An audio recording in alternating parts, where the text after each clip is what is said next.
Hello, this is Dustin back again from Dustin's Dollars. Again today, I will be talking about Knightscope.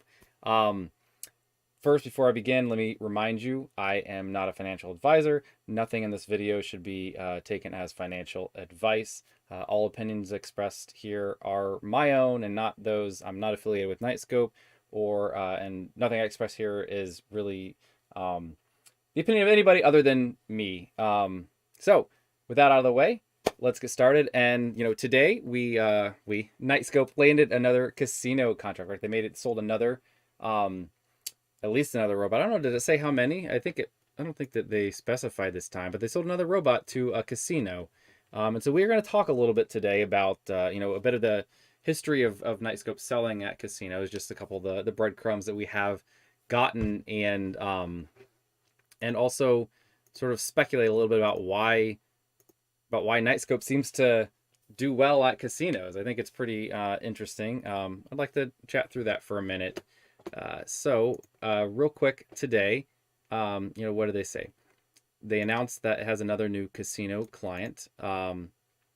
It does not specify how many robots, but that's pretty cool little maybe photoshopped photo they have there for this. I don't know.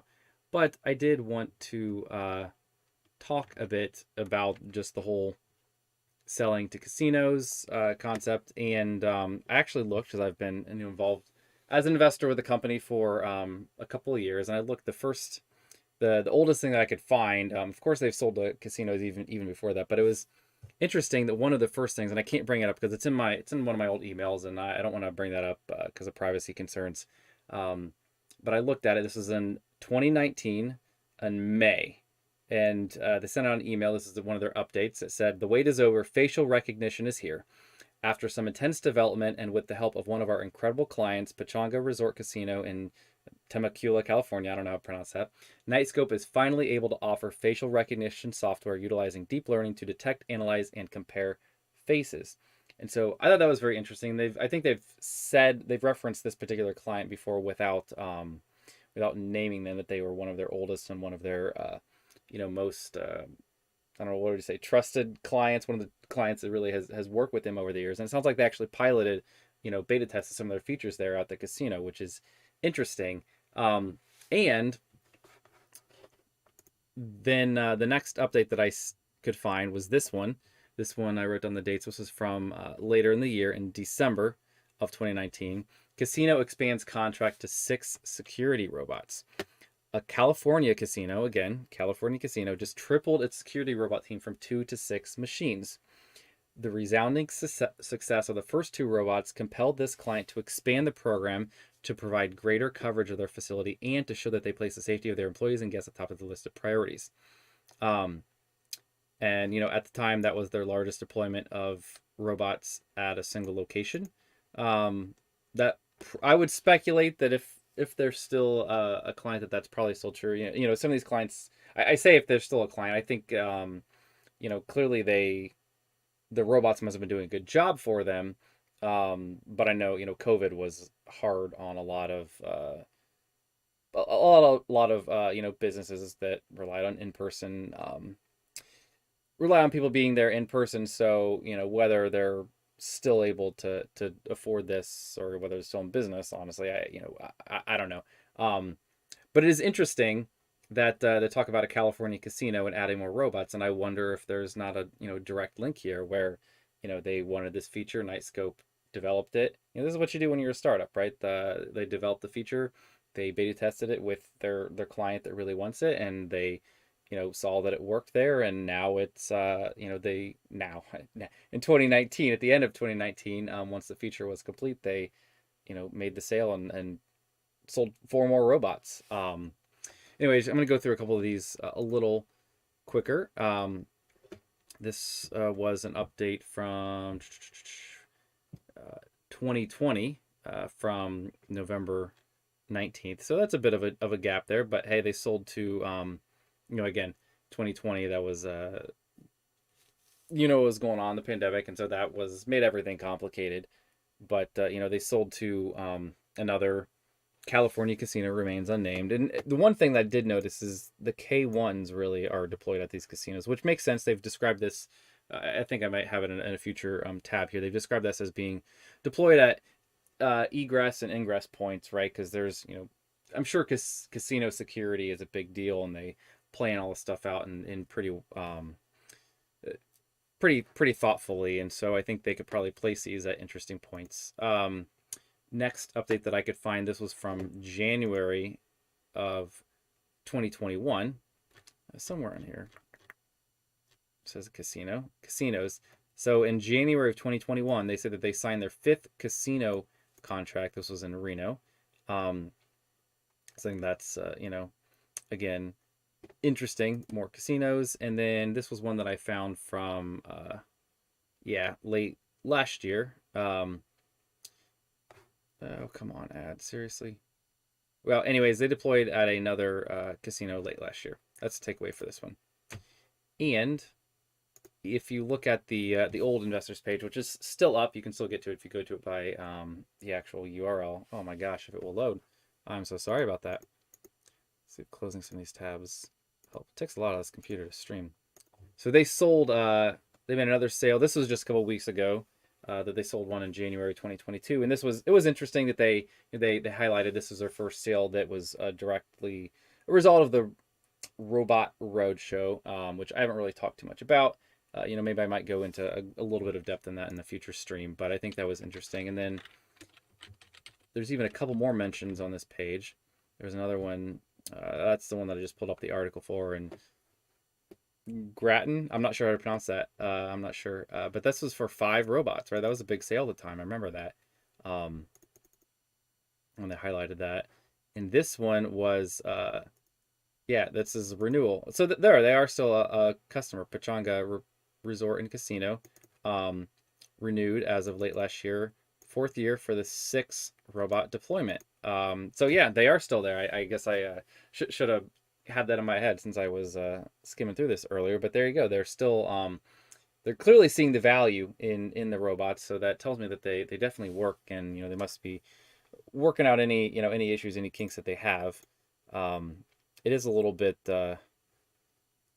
interesting that they're using a lot of the K1s, right? And here's another casino that they did mid of last year with 4 K1s and 1 K5. So I think that the casinos probably fit a slightly different use case than some of the other customers, where the other customers, we're seeing a lot of the K5s being sold. These are the K1s, which are the stationary robots. Sorry if it's not obvious. You can see the K1s there. Maybe there's a better, was one of those prior ones had a better picture? No. So those are the K1s there in the background. They just stand still. I think they provide all the same features as the K5 and the K3, but they just obviously had the disadvantage that they stay in one place. And now for casinos, like I said, I think they're strategic and place those near points where people are coming in and out, so they can keep track of who's there. And I think who's there, and also greet people. And that actually gets me into a little bit of some speculation on why casinos, right? Because it actually was a material amount of their overall sales for casinos. And I should actually, I'll skip ahead. I was going to cover this later, but you do wonder, okay, casinos, that doesn't seem like a particularly large market. And this was their older, I don't know if it's in the newer materials. I should have brought that up. That was my fault. Let me grab that link real quick. We'll see if it's in their updated investor presentation. But this was an old one that I had sitting around. Let's check their newer presentation. Oh, that's not the right link.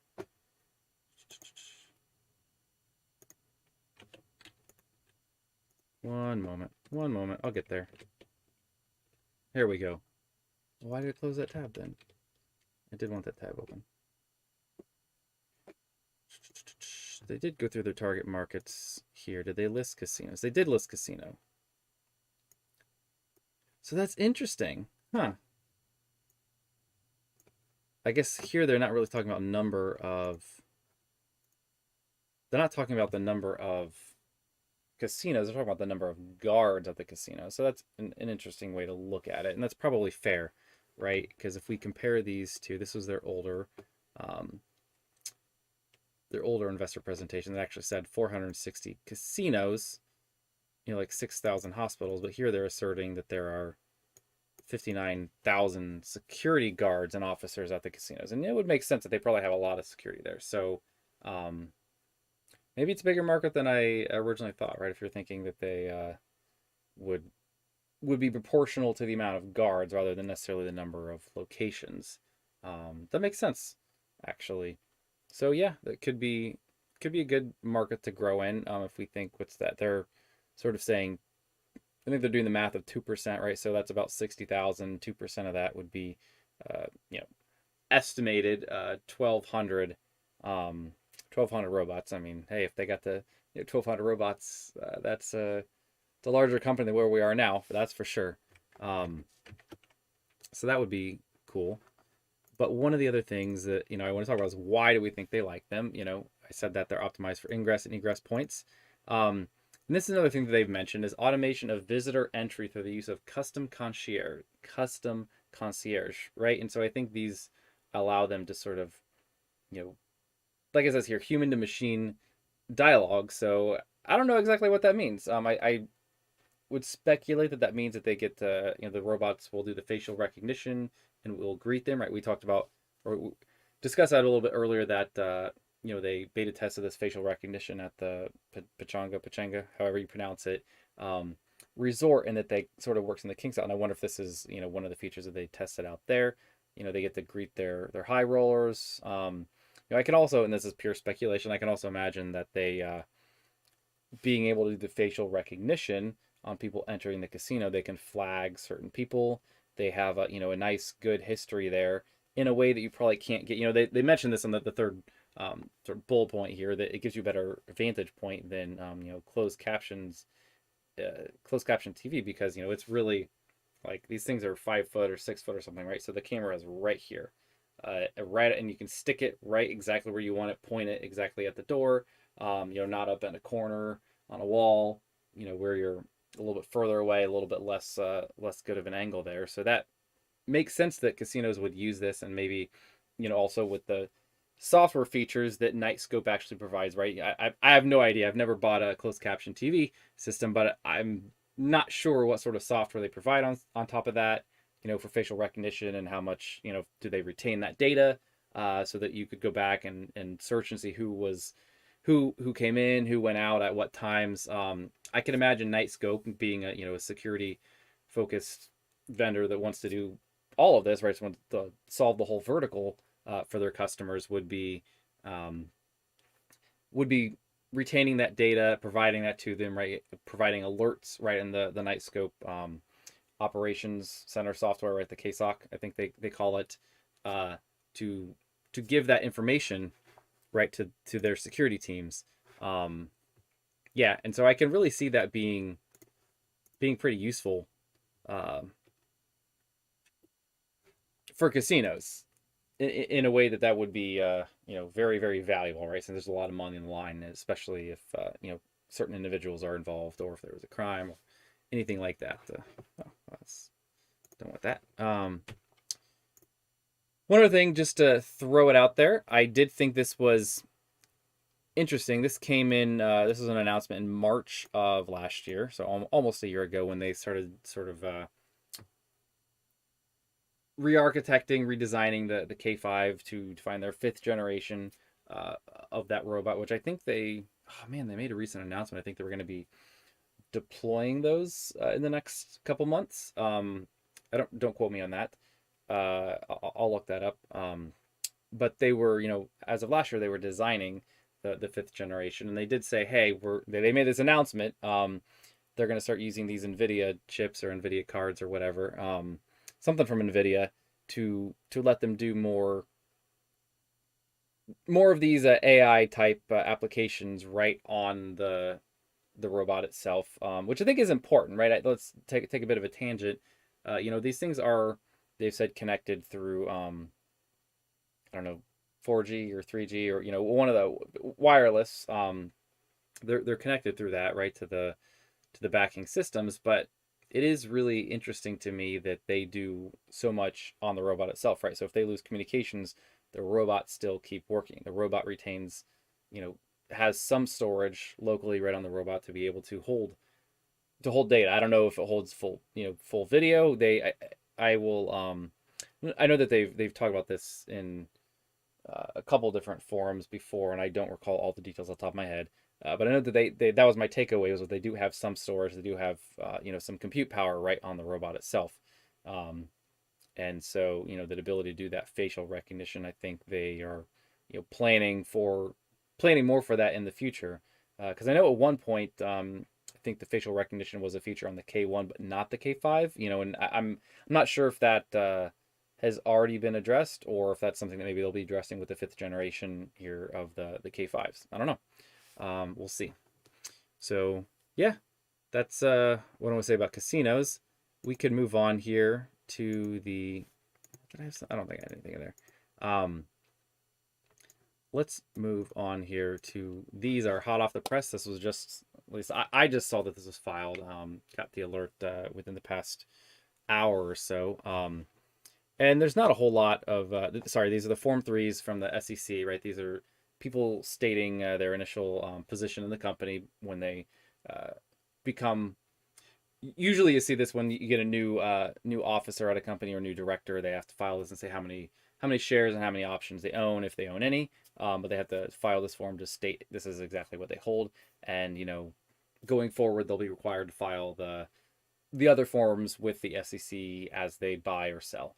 Or at least that is what I am assuming. I am inferring that now that we are seeing these Form 3s, that as they do buy or sell, they'll be required to file the Form 4s. So there's, and we've already seen this in the semi-annual reports that they do file. We know Bill has 7 million shares and Stacy has 3 million, and then some of the other officers have various options there, not necessarily directly stock. One thing that we didn't know was, what do the directors hold? And I'm going to just open all these up in tabs, and we'll go through these real quick. I promise this won't take long. But so these initial filings are all for the directors, and none of them own any of the stock. I was a little disappointed to see that, I'll be honest. It's still nothing owned, nothing owned, nothing owned, nothing owned. Those are the directors, board of directors. Don't own anything. It would be interesting, it would be bullish to see some of the directors actually buying shares. I'm sure they'll be, this is pretty standard. They'll probably be receiving shares as compensation for serving on the board.